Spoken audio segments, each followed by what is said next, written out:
Programang ito ay rated SPG. Striktong patnubay at gabay ng magulang ang kailangan.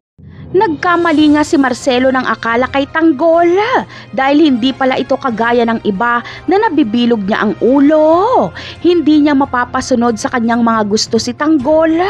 Ganun pa man ay hindi susuko si Marcelo. Kahit saan magpunta si Tanggol ay susundan niya ito.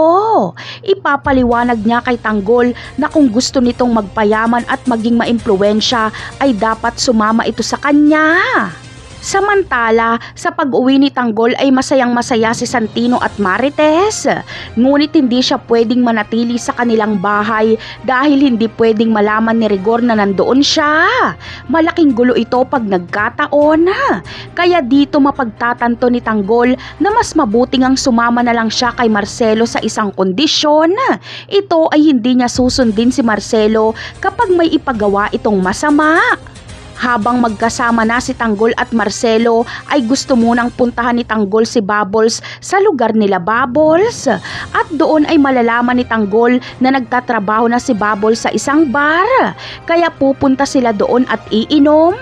Sakto pang kilala ni Marcelo ang may-ari ng bar kaya mapagtatanto ni Tanggol na malawak nga ang impluwensya ni Marcelo. Gusto ni Tanggol na magkaroon din siya ng impluwensya. Samantala, magugulat at mabibighani naman si Tanggol kapag makita niya ang kagandahan ni Bubbles. Ngunit hindi ito magugustuhan ni Tanggol. Maaalala niya kasi na ganito nagsimulang masira ang buhay ni Mokang.